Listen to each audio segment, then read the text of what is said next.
नमस्ते दोस्तों, चौधरी कोचिंग के इस यूट्यूब चैनल पे मैं आप फिर से एक स्वागत करता हूँ। मैं इस वीडियो के अंदर आपको ग्रामर यानी व्याकरण, हिंदी का हिंदी फुल और हिंदी हाफ दोनों का भी व्याकरण बताऊंगा। बहुत इजी है दोस्तों, एक देख लीजिए पूरी तरीके से पूरा वीडियो पूरा का पूरा ख्याल में आ जाएगा।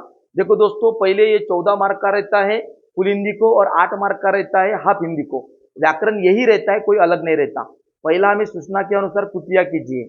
पहले दिया है अधोरेखित शब्द का शब्द भेद। अधोरेखित, यह अधोरेखित है गोवा, तो शब्द भेद आ गया संज्ञा।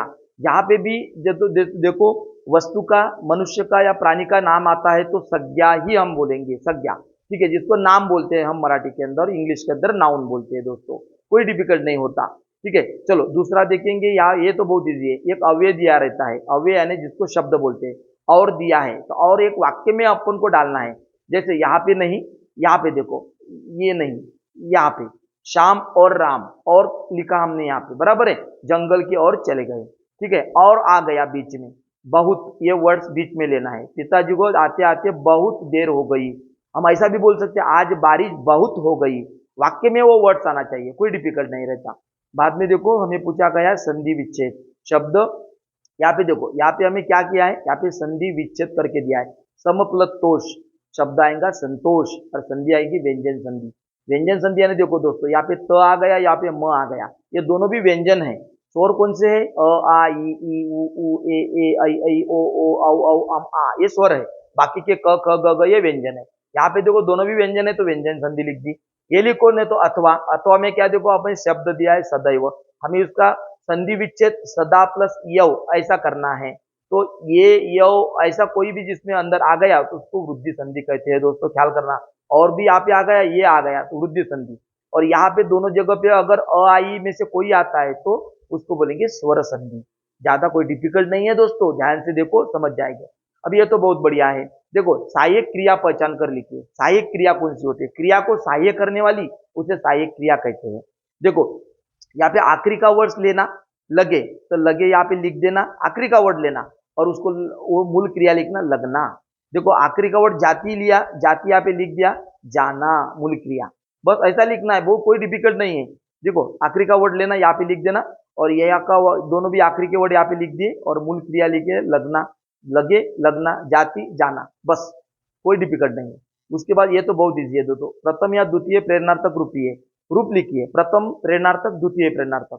खाना, खिलाना, खिलवाना, झुलाना, झुलाना, झुलवाना, खेलना, खिलाना, खिलवाना, पीना, पिलाना, पिलवाना, पढ़ना, पढ़ाना, पढ़वाना, ऐसा भी हम बोल सकते हैं। बहुत इजी है दोस्तों, कोई डिफिकल्ट नहीं। अभी देखो मुहावरे का वाक्यों में प्रयोग कीजिए। अगर आपको ये लिखना आया तो ठीक, नहीं आया तो दूसरा भी लिख सकते हैं। यहाँ पे देखो चेक बगारना, इसका हमें अर्थ का अर्थ आता है घमंड करना या स्वयं अपनी प्रशंसा खुद करना। वाक्य आएगा, राजू हमेशा शेख बगारता रहता है। ठीक है, खुद की प्रशंसा खुद करता है।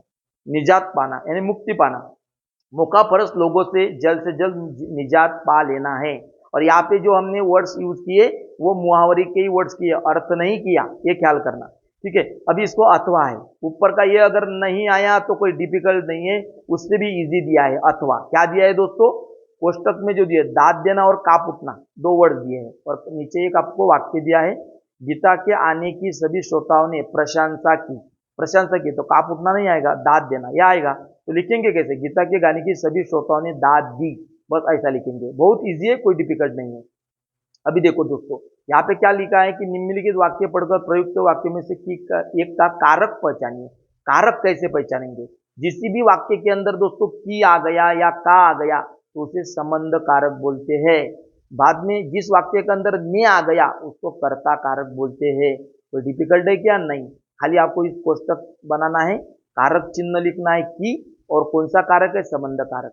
कारक चिन्ह लिखना है ने, तो कौन सा कारक है? कर्ता कारक, ऐसा इसके अंदर लिखना है, ये ध्यान देना। ठीक है, चलो आगे जाएंगे। आगे देखो क्या लिखा है दोस्तों कि निम्नलिखित यथार्थ उचित विराम चिन्ह का वाक्यों में प्रयोग कीजिए। देखो उसने पूछा, उसने पूछा कॉमा लगा दो और जो पूरा का पूरा वाक्य है वो डबल इन्वर्टेड कॉमा में लिख दो।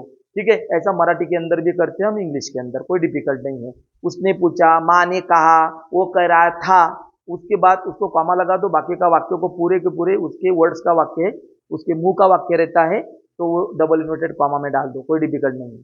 चलो यहाँ पे देखो अपूर्ण भूतकाल लिखना है, वाक्य में से अनुसार काल पर परिवर्तन कीजिए।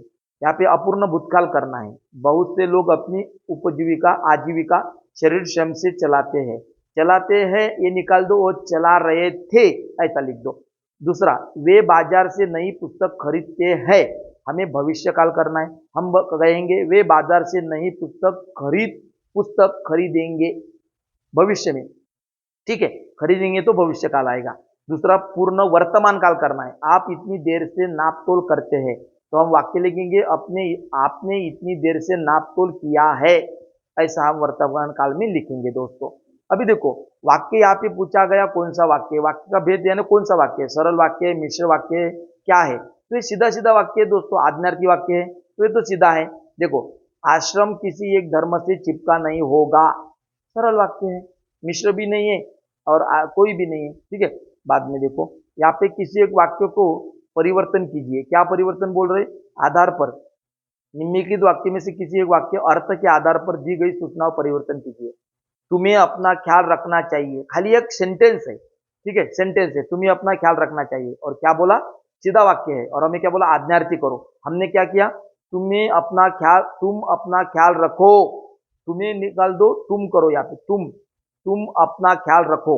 ठीक है, ऑर्डर, आज्ञार्थी यानी ऑर्डर, जैसे स्विमिंग फुल इंग्लिश के बच्चों को रहता है आज्ञार्थी विधानार्थी वाक्य, बहुत इजी है। ठीक है, दूसरा देखो क्या बोला, निषेधार्थ यानी निगेटिव वाक्य। थोड़ी देर बातें हुई यानी क्या? ज्यादा देर बातें नहीं हुई। ठीक है, निगेटिव वाक्य बनाया हमने, निषेधार्थ वाक्य बोलेंगे। थोड़ी देर बातें हुई तो हम ज्यादा देर लिखेंगे, बातें नहीं हुई लिखेंगे, यानी थोड़ी देर ही बातें हुई। ठीक है, बहुत इजी रहता। बाद में यहाँ पे देखो, निम्नलिखित वाक्य में से शुद्ध करके लिखिए। हम क्या बोलेंगे? बरसों बाद पंडित जी को मित्र का दर्शन हुआ। मित्र का बोलेंगे क्या? नहीं, मित्र के दर्शन। लड़का, पिता और माँ बाजार को गई। अच्छा, गई तो एक अकेला जाएंगे तो गई बोलेंगे, सब साथ में जा रहे तो गए बोलेंगे। ठीक है, मैं मेरे देश को प्रेम करता हूँ, ऐसा बोलेंगे क्या? नहीं, मैं अपने देश से प्रेम करता हूँ। मेरे जगह अपने लिखेंगे, को की जगह से लिखेंगे। ऐसा भी बोल सकते हैं, मैं मेरे देश से प्रेम करता हूं, ऐसा भी लिखा तो भी मार्क मिलेंगे। बहुत इजी है दोस्तों, कोई डिफिकल्ट नहीं है। पूरा का पूरा ध्यान से देखो दोस्तों और पूरे के पूरे मार्क लो। अच्छी तरह से देखो, समझो और ज्यादा से ज्यादा अपने दोस्तों को शेयर करो ताकि उनको भी मार्क मिले। और फुल हिंदी और हाफ हिंदी के बच्चे के लिए best of efforts. Thank you so much.